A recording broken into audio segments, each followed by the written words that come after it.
Hola, ¿qué tal amigos? Bienvenidos al quinto episodio de Elecciones Bíblicas Podcast, un estudio bíblico expositivo. Para mí es un gusto darle la más cordial bienvenida a este nuevo episodio. Aquí estaremos hablando acerca de la palabra de Dios. Para hoy estaremos hablando de Marcos capítulo 2, versículo 1 al 17. Pero antes, permítame saludar a mi compañero Dwight. Dwight, ¿cómo va todo? Excelente, John. Complacido de estar aquí nuevamente para estudiar la palabra de Dios de forma expositiva. Seguimos avanzando en el Evangelio según San Marcos, un evangelio lleno de acción, un evangelio en donde está el rey que ha decidido convertirse en siervo y venir a servir a los pecadores. Así que no se pierdan el capítulo de hoy. Sin más preámbulos, vamos a la lectura bíblica. Entró Jesús otra vez en Capernaum después de algunos días y se oyó que estaba en casa. E inmediatamente se juntaron muchos, de manera que ya no cabían ni aún a la puerta, y les predicaba la palabra. Entonces vinieron a él unos trayendo un paralítico que era cargado por 4. Y como no podían acercarse a él a causa de la multitud, descubrieron el techo donde estaba, haciendo una abertura. Bajaron el lecho en que yacía el paralítico. Al ver Jesús la fe de ellos, dijo al paralítico: Hijo, tus pecados te son perdonados. Estaban allí sentados algunos de los escribas, los cuales cavilaban en sus corazones: ¿por qué habla este así? Blasfemias dice. ¿Quién puede perdonar pecados sino solo Dios?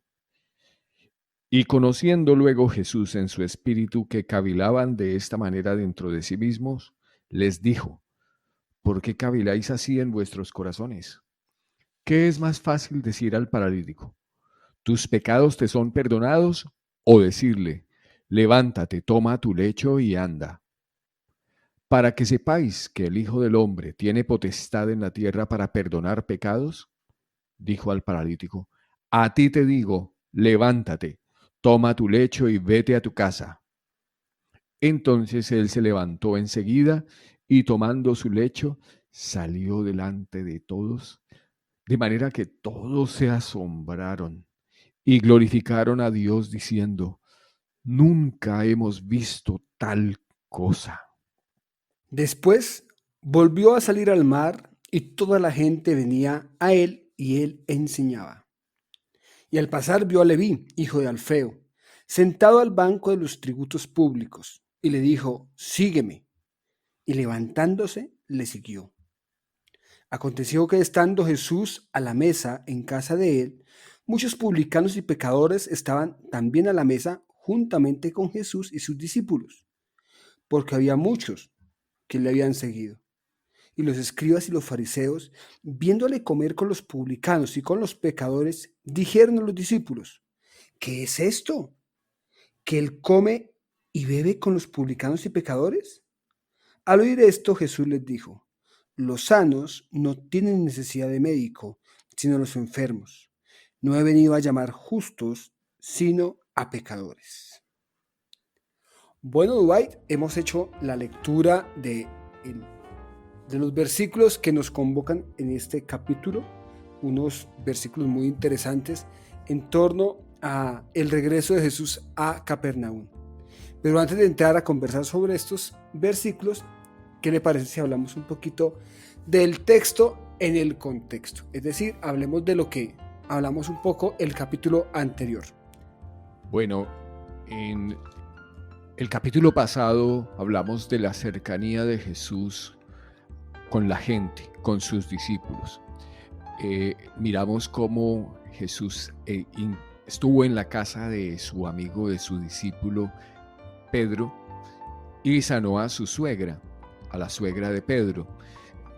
Esa cercanía de Jesús se pudo palpar en todo lo que vimos. También cómo sanó a más enfermos, endemoniados. Esa cercanía para la solución de los problemas de la gente fue palpable. El leproso que se acercó a Jesús y le dijo, si quieres puedes limpiarme, fue un pasaje también como de cercanía de Jesús a la gente que nos impactó mucho en la entrega de hace 8 días. Pero nos quedó pendiente una tarea y Así es. Recuérdenos la tarea, por favor. la tarea ¿Cuál fue, fue? algunas traducciones ponen que el Jesús movido a misericordia le dijo, quiero ser limpio. Compadecido le dijo, quiero ser limpio. Pero hay otras traducciones que ponen es Jesús encolerizado, enfadado, le dijo, quiero ser limpio. Esa diferencia de tono queríamos confirmarla aprovechando que podemos ir a los originales griegos. Bueno, le cuento un poco, entonces yo me quedé con la tarea efectivamente y tuve la oportunidad de revisar varios textos, varias versiones, varias traducciones y tener la posibilidad de revisar el texto en griego. La palabra que está allí, que se traduce por misericordia, es esplangizomai. La raíz de la palabra significa con sus entrañas, haciendo referencia a el corazón, los pulmones, el hígado, los riñones, todo lo que está al interior, las entrañas del ser humano. En un comentario que encontré decía que los griegos, y pues es la lengua de los griegos, por eso hacemos referencia a ellos, creían que los sentimientos nacían en lo más hondo de las entrañas, en el hígado, en el estómago. Entonces este verbo expresa de alguna manera el sentido de hacer las cosas desde el interior. Ahora bien, puede ser positivo o puede ser negativo. La palabra como tal, así, solita, no nos dice si es positivo o es negativo. Un ejemplo, cuando usted dice, me hierve la sangre, por ejemplo, cuando está de mal genio, ¿no? Me hierve la sangre, es como esa expresión de algo desde el interior. Se me revuelve el estómago cuando veo eso. Es un poco el sentido de la palabra, pero puede ser tanto positivo como negativo. Ahora, ¿cómo sabemos entonces si aquí es tuvo misericordia o tuvo enojo? Desde sus entrañas, desde la parte interior de su ser, de acuerdo al contexto. Porque la palabra como tal, solo la palabra no nos permite decir si es una cosa o si es la otra. O por lo menos yo, con la búsqueda que hice, yo no me atrevería a decir si fue con enojo o con misericordia. Lo que sí sé y estoy seguro es que el autor quiso expresar que Jesús sintió algo en sus mismas entrañas, desde lo profundo de su ser, decimos nosotros. Ahora, de acuerdo al contexto, yo me inclino más por pensar que es compasión. Se le revolvió el estómago por dentro al ver la situación deplorable de aquel leproso. Entonces lo tocó y le dijo, sí, quiero ser limpio. A lo largo de los evangelios, esa es una palabra que aparece mucho en los evangelios y aparece una sola vez en Hechos, siempre se traduce por compasión. Tuvo compasión, que es distinto a tuvo misericordia. Entonces yo creo que aquí la traducción más ideal no es misericordia, sino compasión. Yo lo entiendo como compasión. No sé usted, después de que yo le haya contado todo esto, ¿qué opina? No, es ilustrativa la aclaración, aunque ahora me queda otra. ¿Qué diferencia hay entre compasión y misericordia? Bueno, misericordia es, yo lo explico así, es que no le damos al otro lo que se merece. O sea, le tengo misericordia. Dios tuvo misericordia con nosotros y no nos dio lo que merecíamos. O sea, no nos castigó como debería habernos castigado. En cambio, compasión es unir la pasión interna a favor de alguien. Compasión. Tener piedad. Mover el interior al favor de alguien. Ah, perfecto, perfecto. Entonces, podríamos decir que aquí lo más cercano es un sentimiento bonito, no enfadado, sería lo más cercano, pero no podemos dar una respuesta definitiva. Muy bien, muy bien. Bueno, entonces procedamos al texto que nos ocupa hoy. Correcto. Jesús llega a Capernaum. Recordemos que ha estado en un viaje por Galilea y regresa a Capernaum, que es entendido un poco como su casa. Allí va precisamente a una casa donde él predica la palabra. Se acercan muchos a escucharle. Yo aquí quiero hacer desde ya algo, comentar algo, y es que Marcos ubica a Jesús ya como un maestro, porque en los anteriores casos Jesús ha comenzado su ministerio, luego ha estado hizo algunos milagros, sanó a unos, liberó endemoniados y arranca a predicar. Va por Galilea predicando y regresa a Capernaum predicando. Y ya ahí hay un marco en torno a ese Jesús que es un maestro que va y predica. No sé usted cómo lo ve. Sí, se le ve con autoridad desde el primer momento. Sí, el primer capítulo, los primeros versículos, cuando salió del agua después de Juan haberle bautizado, un maestro con todo su poder, con toda su autoridad. No va a demostrar nada al neófito, sino alguien con todo el ejercicio de sus funciones. Ese poder se ve evidenciado en sus palabras, en sus hechos, en sus discípulos y en lo que hacían frente a la ley. Esa autoridad. Encontré algo interesante en el capítulo 2. A Jesús le hacen 4 preguntas específicas y Jesús responde las 4 preguntas de manera particular. Entre el capítulo 2, versículo 1 y versículo 12 está la primera pregunta, luego 13 al 17 la segunda pregunta, y eso ya será tema para el próximo capítulo, desde el 18 al 22 la pregunta 3 y del 23 al 28 la pregunta 4. Y en todas las preguntas están enfocadas en su autoridad. Son preguntas que le hacen de alguna manera a sus enemigos, los que no quieren que Jesús haga lo que está haciendo. Entonces la primera pregunta es en torno a sus palabras, y ya llegaremos al texto. ¿Por qué dice esto? O sea, ¿quién se cree para decir esto? Ahí está centrado en sus palabras. Luego dice en sus hechos, ¿por qué viene y come con los publicanos y los pecadores? Y ya les dejo las siguientes preguntas para el próximo episodio. Pero encontré eso y me pareció bastante particular, que está enfocado, como usted bien lo decía, en la autoridad de Jesús. Pero volvamos entonces al texto. Jesús está predicando la palabra, lo hace con autoridad, y entonces llegan unos trayéndole un paralítico cargado entre 4. Como había tanta gente, se acercan a la casa, pero como había tanta gente, pues no pueden entrar por la puerta principal, y ellos lo que hacen es establecer toda una estrategia para llegar a donde Jesús, y es subir al techo, hacer una abertura, destechar el techo, es como el texto original, para bajar al paralítico. ¿Qué decir en relación a esa escena de los 5 personajes allí buscando acercarse a Jesús? Muy pintoresco ver cómo en una casa de estas de Palestina está la multitud. Se dice que había como acceder a las casas, ingresar a las casas también desde el exterior. Había unas escaleras que conducían al tejado. También en el interior a veces había escaleras, pero aquí lo que tenemos es 5 hombres con muchísimo esfuerzo subiendo a un paralítico.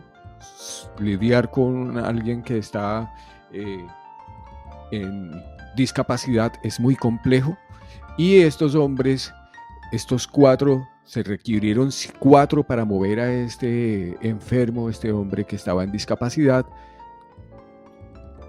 Le suben y mueven otra vez las entrañas del maestro, ¿sí?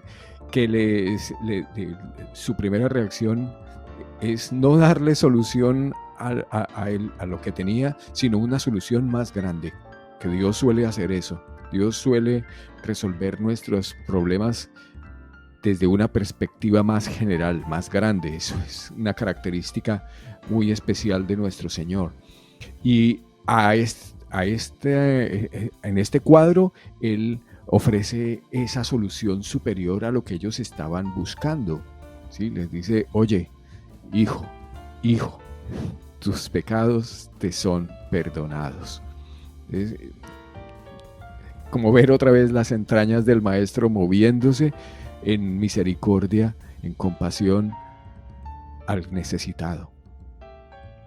Yo quisiera ahí hacer una pausa y pedirle su opinión.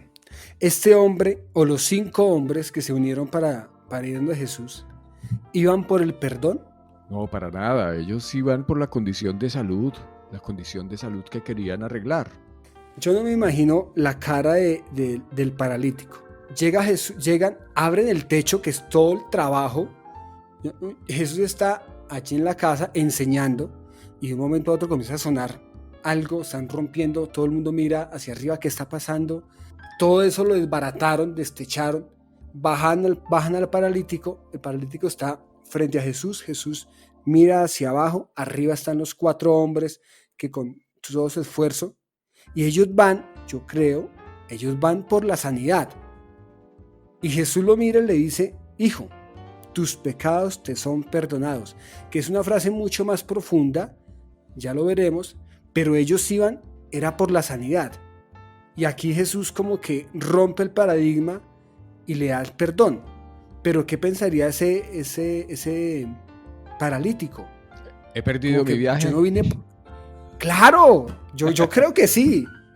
O sea, venga, yo no vine por eso. Yo vine porque me levantara, yo vine para que me cambiara la vida. Y a veces esto nos habla de nosotros. Que muchas veces vamos a donde Jesús buscando lo exterior y Jesús nos da el mensaje para el interior, lo que realmente importa. Y eso habla del poder de Él. Es decir, si Jesús no lo hubiera levantado de su cama y lo hubiera perdonado, ya habría sido más que suficiente su obra. Pero Jesús, como sabemos, no se queda allí, también lo levanta. Pero a veces vamos ante Jesús pidiendo tantas cosas y buscando tanto lo externo que olvidamos lo realmente importante. No sé, esa idea la tenía ahí en la mente. Y pasaría un buen rato porque luego empieza un argumento allí, una discusión, que Jesús, al ver la reacción del público que dice, ¿quién es? ¿Cómo se atreve? El único que puede perdonar pecados es Dios, y ellos llevaban razón. O sea, es que, a ver, con lo de los pecados yo lo estuve pensando largo, y uno sí que puede perdonar a otro y decirle a otro, bueno, sí, te perdono por el agravio que me hiciste o tal cosa. Sí, uno por lo menos decir que le perdona puede ser más fácil. Y entonces el argumento allí, que seguramente duró unos buenos minutos, yo no creo que eso haya sido así en inmediato. Entonces en esa discusión, en el Jesús mirarles las caras y verles el cuchicheo allí, el murmullo, diciendo, ¿cómo se atreve? ¿Qué atrevido? Dios es el único que puede perdonar pecados. Porque es que así fue categórico, no fue que lo hubiera agraviado, sino que en general todos tus pecados te son perdonados. Y claro, eso efectivamente ellos tenían razón. El único que podía hacerlo era el que estaba allí, Dios hecho carne. ¿Sí? En eso tenían mucha razón. Es correcto, esa apreciación es totalmente válida de quién se cree. Aparte que me parece interesante algo que puede ser anecdótico para Marcos, pero que él lo cita, y es que los escribas estaban sentados. O sea, la casa estaba llena de gente, no cabía la gente porque fueron a escuchar a Jesús, pero ellos estaban como en fila VIP, adelante, me los imagino yo, sentados, escuchando al maestro y viendo la escena completa.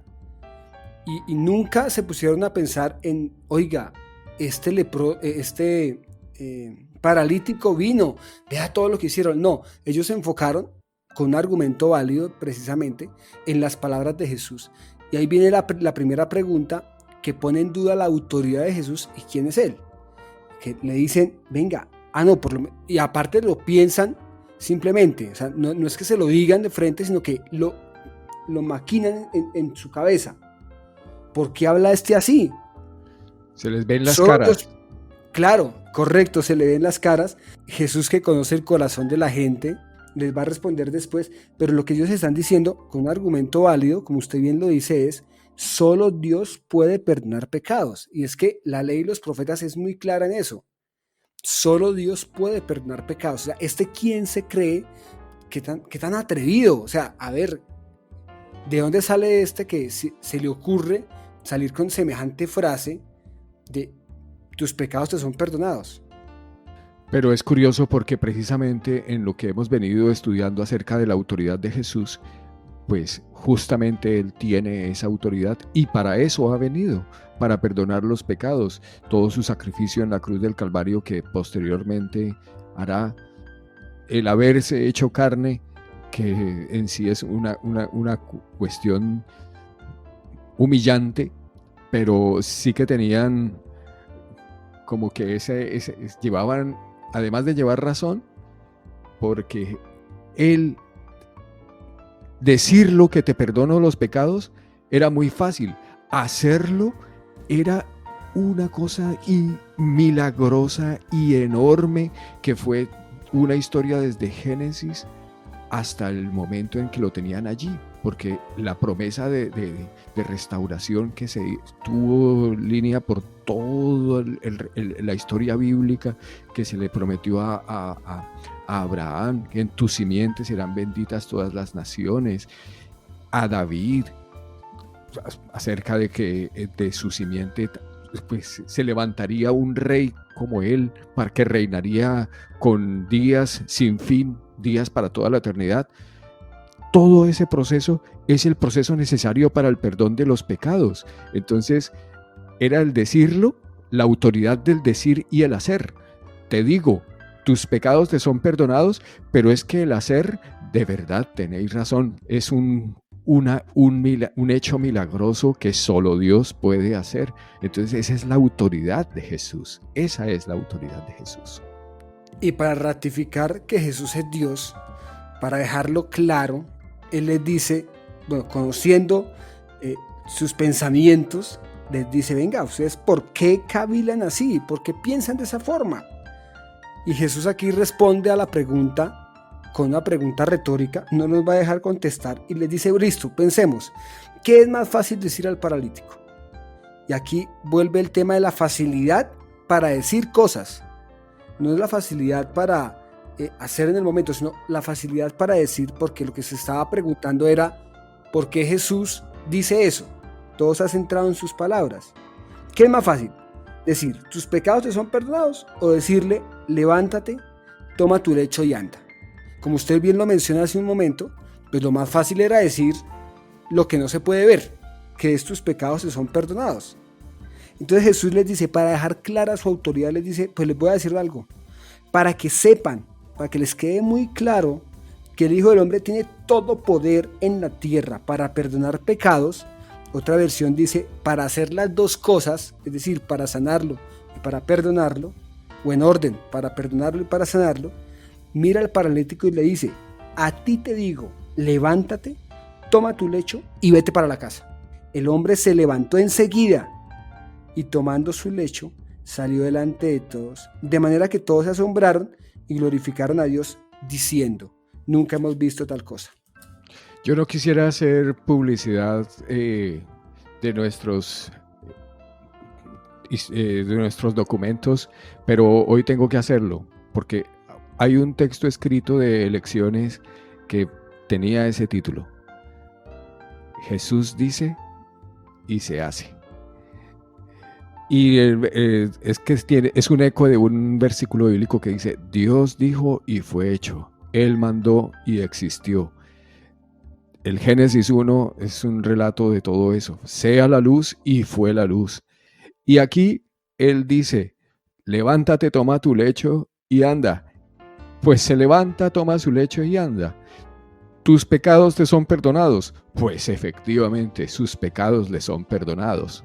Cuando lo leí y pensaba en el poder y la autoridad de su palabra, también vino a mi mente Génesis y el poder de su palabra. O sea, esto es muy bonito, muy hermoso y muy diciente para nuestra vida.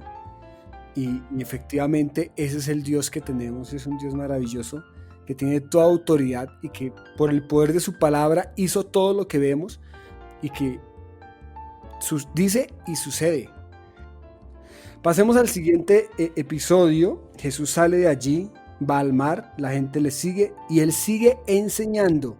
Es decir, la enseñanza tiene como herramienta principal la palabra, la oralidad que tiene autoridad.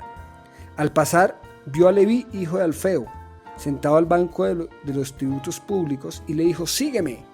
Y este señor se levantó y le siguió. ¿Alguna referencia en relación a Leví, que es llamado el publicano? Tenía un trabajo bien particular. Sí, es el quinto de la nómina. Había 4 discípulos hasta el momento. Entra este quinto hombre. Los primeros 4 eran pescadores y este cobrador de impuestos. Muy controvertido en esa sociedad, porque en la sinagoga no podían entrar los publicanos ni los pecadores. Los publicanos eran los cobradores de impuestos. Ellos tenían establecido una cuota. Ustedes van a responder por tanto dinero. Pero lo que recaudaran por encima de esa cuota era ganancia de ellos. Entonces, Leví era de esa calaña, se podría decir. Bueno, yo también ahí me estaría uniendo a los que tildan, porque es que los veían muy mal, porque eran gente de su pueblo que en cierto modo les explotaba porque recaudaba dinero para sus opresores, para los gobernadores que les estaban gobernando en ese momento. Ellos vivían en su tierra, recordemos que estaban bajo el Imperio Romano, entonces esos impuestos finalmente iban para Roma. Entonces Leví recaudaba dinero, pero su ganancia estaba en recaudar por encima de la cuota impuesta. Entonces iba a cobrar duro y ellos le veían mal, le veían con malos ojos. Era un pecador, estaba excluido de la sinagoga. Entonces era alguien muy particular en la nómina de Jesús. Y ellos mismos lo expresaron. ¿Qué hace juntándose con publicanos y con pecadores? Pecador también era el que trabajara, por ejemplo, con mujeres. Si un hombre trabajaba con mujeres, se entendía que al estar trabajando con mujeres, pues seguramente era un fornicario o un adúltero, entonces quedaba excluido de la sinagoga. Eran unos preconceptos, unos prejuicios muy fuertes. Y con Leví, Jesús no tuvo esos preconceptos. Él lo involucró en la nómina de sus discípulos. Y Leví hizo la fiesta que vemos aquí, que le hemos leído. Jesús reúne a 4 pescadores que eran pescadores, era el trabajo de la época, pero el pescador vive del día a día, uno podría decir en el contexto de hoy. Leví, por el contrario, era alguien acaudalado que había hecho su fortuna a expensas de sus mismos compatriotas y por eso no lo querían y por eso los rebajaban al nivel de pecadores y publicanos. Entonces, con todo ese dinero y con el dinero que tenía, pues hace un banquete en su casa. Y pues no era para menos, allí en el banquete están los publicanos y los pecadores. Pero también estaban los escribas y los fariseos, porque déjeme decirle que no querían para nada a Jesús, todos se lo peleaban, pero no se despegaban tampoco. O sea, estaban ahí a toda hora con él, porque querían encontrarle el punto para criticarlo. Y ahí viene la pregunta número 2, que se hacen. Tampoco se la hacen a Jesús directamente, sino aquí se la hacen a los discípulos. En el pasaje anterior que leímos, ellos la cavilaban en su corazón, simplemente hacían caras de por qué este dice esto. Y aquí se atreven a ir un poco más adelante y le llaman a los discípulos y le dicen, venga, ¿pero qué es esto? ¿Quién es este que come y bebe con publicanos y con pecadores? Aquí ellos estaban aplicando el dicho que dice, dime con quién andas y te diré quién eres. Y este se la pasa comiendo aquí con los pecadores. Vea, tal cual. Jesús les aplica un dicho contrario. Los sanos no tienen necesidad de médico, sino los enfermos. Como que les responde con otro dicho, no he venido a llamar justos, sino a pecadores. Y aquí entonces vemos la autoridad de Jesús en su quehacer, en su actuación diaria. ¿Qué decir en relación con esa respuesta de Jesús? La encuentro paradójica porque ¿quién es justo? No hay justo, ni aún uno. Hay una voz allí que está en el texto bíblico que declara esa situación global. No hay justo, ni aún uno. Todos se han descarriado, todos. Entonces la declaración de Jesús, donde dice, no he venido a buscar justos, sino a pecadores. Entonces, ¿qué voy a hacer yo frente a Jesús? Voy a ir como por solamente mirar, así como están los escribas, están los fariseos, están los publicanos, están los pecadores, todos mirando el mismo evento. Yo tampoco me voy a perder. O sea, es el asunto novelesco, el no perder la movida de ningún catre, ¿sí? Pero ¿con qué actitud? Entonces, seré beneficiario si me reconozco como pecador, porque alguno que se cree mucho, pero en su interior es otra cosa. Y la declaración que había dado el profeta es de una generalización absoluta. Todos son pecadores, todos descarriados. Y entonces aquí cuando Jesús dice, he venido es a por los justos, pues es que algunos se creían justos, como ocurre también ahora. Dice, dale este mensaje a fulanito que ese sí necesita rehabilitación. Yo soy buena persona, yo me basto así, yo me supero de tal o cual manera. No soy tan malo, ¿sabes? Con esa idea del justo y del injusto, de que es el otro el que es pecador, pero yo no. Me acuerdo que hay un comentario en torno a una predicación que siempre el hermano se sentaba y la escuchaba y decía, lástima que no vino Perencejo. Esto había sido preciso para él, que sí lo necesita. Lástima que no vino tal, porque ese sí lo necesita. Y nunca se miraba a sí mismo, porque los seres humanos tenemos esa costumbre de estar tildando al otro de pecador y de tildarnos a nosotros como justos, en esa actitud de escribas y fariseos. Y aquí Jesús entonces les dice, mi misión, y tengo toda la autoridad para hacerlo, es venir a sanar los enfermos, es venir a ser justos a los pecadores, y tengo que estar con los pecadores.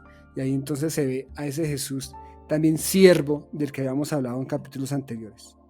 Pues bueno, Dwight, hemos tenido una conversación en torno a Jesús y seguimos hablando de su autoridad para decir las cosas y su autoridad para hacer las cosas en torno a su misión.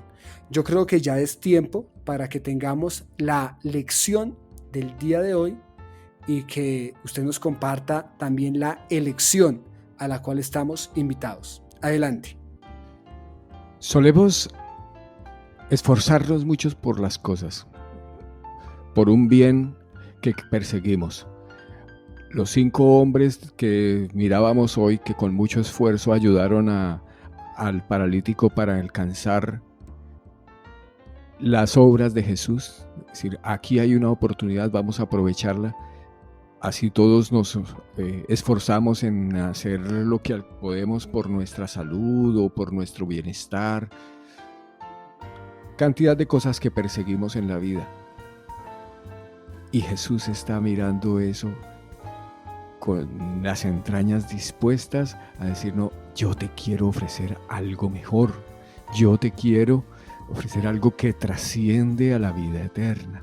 Entonces, si pudiéramos ir más allá de eso que perseguimos, si pudiéramos ver esa invitación que el maestro está diciendo, o esta expresión que dice, oye, tus pecados te son perdonados, que son unas palabras que siguen teniendo eco, porque Él quiere que esto sea de alcance universal. El perdón de los pecados, de todo, Él así lo declara.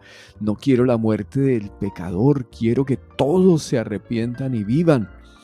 Entonces, ese es el alcance de los ofrecimientos de Jesús, que Él nos da todas las cosas hermosas que vemos en la vida, en lo profesional, en la salud, en la educación, en lo afectivo. Pero detrás de eso que vamos, Él nos ofrece algo eterno. Entonces, recibamos eso, miremos que hay algo más allá, que Él nos dice para la salvación, para la vida eterna. Y naturalmente, también aquello de la vida normalita, porque este hombre recibió las dos cosas. Y así nosotros también finalmente recibiremos del Señor no solo esto que recibimos usualmente del beneficio material, sino el que trasciende a la vida eterna. Y del llamamiento, así como el Señor llamó a este hombre sencillo, no bien visto en la sociedad, Leví, tenía dinero y así puede ocurrir con cualquiera de nuestras cosas que nos señalan de alguna manera por procedencia, por cantidad de dinero, porque sospechan que somos malos, pero hay uno que pesa bien los corazones y nos llama. A ti te está llamando, a mí me está llamando para su servicio. Y basta con que reconozcamos que cuando Él dice, he venido por los pecadores más que por los justos, he venido por los enfermos más que por los sanos, es el saber entender que necesitamos del Maestro, necesitamos que Él nos alcance, así como alcanzó al Mateo y a los publicanos y a los que se reconocieron como pecadores más que como justos, los que se reconocieron como enfermos más que como sanos. Él está dispuesto a sanarnos, a rescatarnos, y esa es la invitación hoy, esa es nuestra elección, poderle ver más allá con la ayuda de Dios y disfrutar de esta autoridad que Él tiene expresada en el beneficio universal de nuestra sanidad y nuestro perdón. Así es, Dubait. Muchísimas gracias por compartir en este episodio estas lecciones hermosas que quedan guardadas en nuestro corazón y que nos motivan a tomar una correcta elección. Bien, queridos amigos, hemos llegado al final de este episodio. Ya es el 5º episodio de Lecciones Bíblicas Podcast. Estamos muy contentos por la compañía, muy contentos por esta oportunidad. Muchísimas gracias por tomarse un tiempo para meditar en la palabra de Dios y acompañarnos en este estudio bíblico expositivo. Dubait, el próximo capítulo, en el próximo episodio de Lecciones Bíblicas, estaremos hablando de Marcos. Seguimos este estudio sistemático. ¿Hasta qué versículo iremos? Vamos a terminar el capítulo 2, es decir, iremos del capítulo 2, 18 hasta el final, que es el versículo 28. Así es, queremos contarles algo, y es que en la página web, en el E-al-Centro, leccionesbiblicas.co, vamos a publicar un folleto de preguntas de preparación, o una guía mejor de estudio, para que usted nos acompañe a estudiar este episodio, para que usted pueda responder allí algunas preguntas que le guiarán en el estudio de la palabra de Dios, y para que nos encontremos en la próxima oportunidad y podamos profundizar en ellas. De manera que todos cordialmente invitados a leer desde el versículo 18 hasta el versículo 28. Y allí yo quisiera anticipar que se vienen las otras 2 preguntas que le hacen a Jesús. Bien, hemos llegado al final de este episodio. Nos despedimos, no sin antes invitarlos a compartir este podcast con alguien. Únase a Lecciones, querido amigo, querido oyente. Haga parte de este proyecto, comparta este audio con alguien, estamos seguros que será de bendición. Recuerde que estamos en todas las redes sociales, Lecciones Bíblicas, también en YouTube, también en las plataformas de podcast, y allí estamos presentes para poder llevar la palabra de Dios y llevar ese estudio a otras personas. De mi parte no es más, les envío un fuerte abrazo, muchísimas gracias por haber escuchado este capítulo y un saludo especial desde Bogotá, Colombia, y también desde Málaga, Andalucía, España. Un abrazo a todos.